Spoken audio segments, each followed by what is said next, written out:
бахтиёр тақрибан 2 сол боз бо дучарха ба кору дарс меравад. омӯзгори забони англисӣ аст. мегӯяд бо дучарха бехарҷ ва сари вақт ба корҳояш мерасад.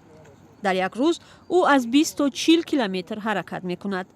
худи ман дар автобусҳо маршрутҳои дигар нишаста наметавонам. агар ҳолатҳои маҷбурӣ бошад мумкин дар дигар ҳолатҳое ки зарур нестанд бештари вақт ман бо дучарха меравам ҷойҳои зарурӣ. шукронаи худо саломатиам хуб аст.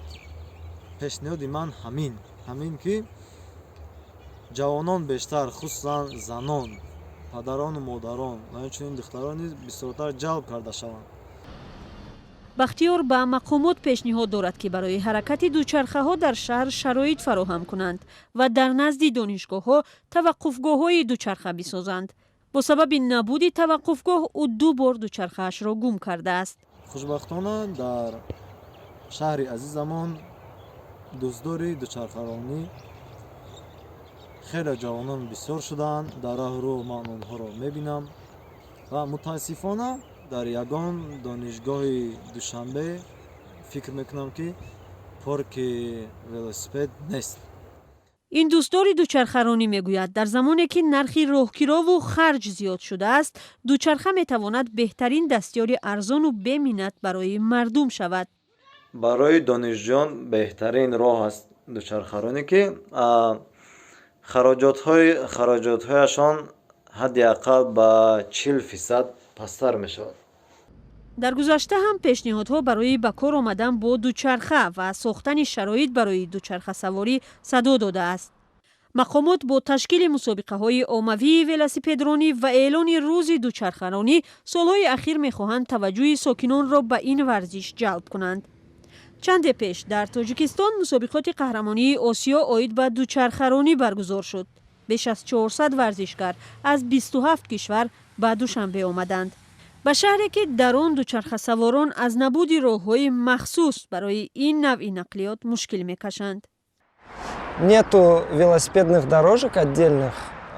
роҳи махсуси велосипедронӣ нест. طبق قاعده در راه پیاده‌گر با دوچرخه حرکت کردن ممکن نیست، اما راننده‌های ما فکر می‌کنند که دوچرخه‌ران باید با همین راه حرکت کنند. بنابراین در راه‌های کلان ماشینگر به آنها جای نمی‌دهند و حرکت با دوچرخه خیلی مشکل می‌شود. وقتی راه مخصوص دوچرخه‌رانی نیست، دوچرخه‌ران باید با خط اول حرکت کنند. اما ببینید در این راه ماشین ایستاده است. در این حالت من مجبور می‌شوم جان خود را در خطر گذارم و به خط دومی راه گذارم. Подвергая себя еще более опасности.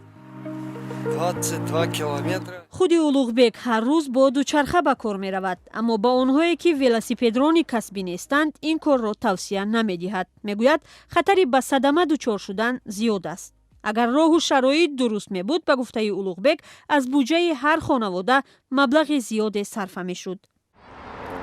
Я посчитал, грубо говоря, من حساب کردم که در یک ماه تقریبا برای از خانه به کار رفتن در مسافه مثلا 20 کیلومتر تقریبا 2 لیتر بنزین صرف می شود. حساب کنید در یک سال شما 800 لیتر بنزین را برای رفع به کار خانه صرف می کنید. این در حالی که شما می توانید با حرکت توسط دوچرخه در همین مسافه مبلغ زیادی را صرف کنید و هوا را تازه نگه دارید. кучу свежего воздуха. бо вуҷуди мушкили роҳу набуди шароит дар бархе аз минтақаҳои дурдасти тоҷикистон истифодаи велосипед чун як воситаи нақлиёт маъмул аст. масалан дар ноҳияи дӯстӣ ба далели дурии роҳу камбуди нақлиёт омӯзгорони зан ҳам бо дучарха ба кор мераванд. коре ки бахтиёри ошиқи дучарха мехоҳад дар Душанбе ва тамоми Тоҷикистон роиҷ шавад.